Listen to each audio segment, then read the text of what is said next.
Hi నమస్తే అండి. Chicken joints fry ఎలా చేయాలో చెప్తాను. ఇప్పుడు కావాల్సిన ఈ ఐటమ్స్కి కావాల్సిన ఇంగ్రీడియంట్స్ అండి ఇవన్నీ. చికెన్ జాయింట్స్ బాయిలర్ చికెన్ అండి ఇది.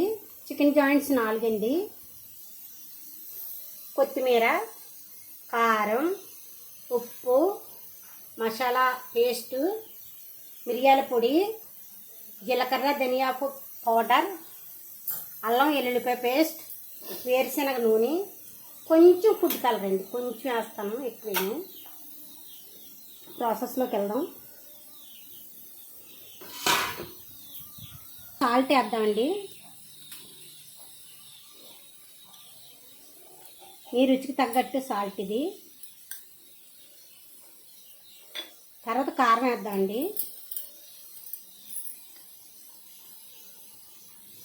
మీ రుచికి తగ్గట్టు కారం అండి ఇది.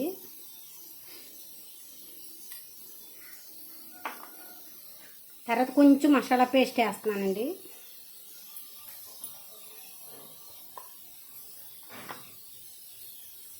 కొంచెం మిరియాల పొడి,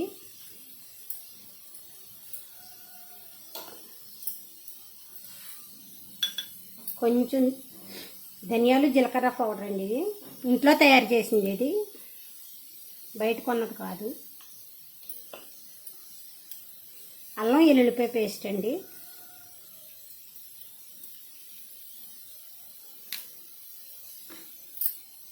కొంచెం ఫుడ్ కలర్ వేస్తున్నాను. జాయింట్స్ తెల్లగా ఉంటే బాగోవండి, అందుకని ఫుడ్ కలర్ కొంచెం వేస్తున్నాను. చూడండి, చాలా తక్కువ వేసాను. 2 స్పూన్లు ఆయిల్ వేస్తున్నానండి.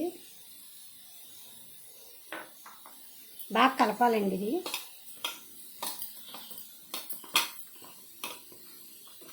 సాల్ట్ అక్కడక్కడ ఉండిపోతుందండి, అలా ఉండకుండా బాగా పేస్ట్ బాగా కలపాలి.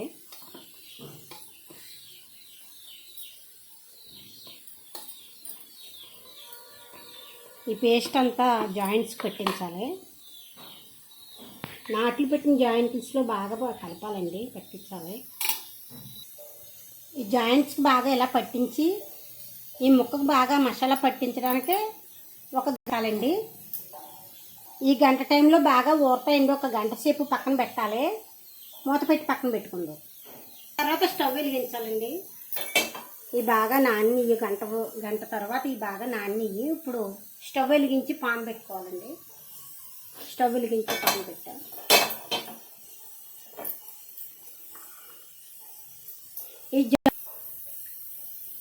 ఈ జాయింట్ ఫ్రైకి వేరుశనగ నూనె బాగోదండి, మామూలు రిఫైండ్ ఆయిల్ అయితే బాగుంటుంది.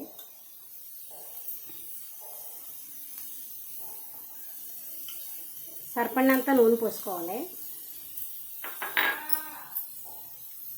కొంచెం కరివేపాకు వేసుకుందామండి. ఆయిల్ బాగా వీటెక్కింది, కరివేపాకు వేసుకుందాం. కొంచెం కొత్తిమీర కూడా వేసుకుందాం.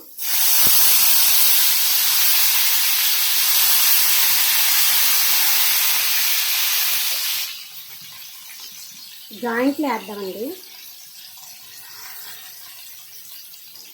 ఇటు అటుగా వేసుకోవాలండి.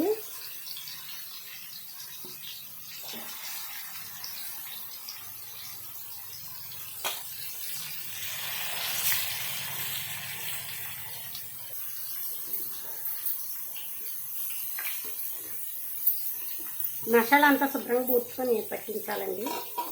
ఇది సిమ్లో పెట్టి మగ్గించాలి.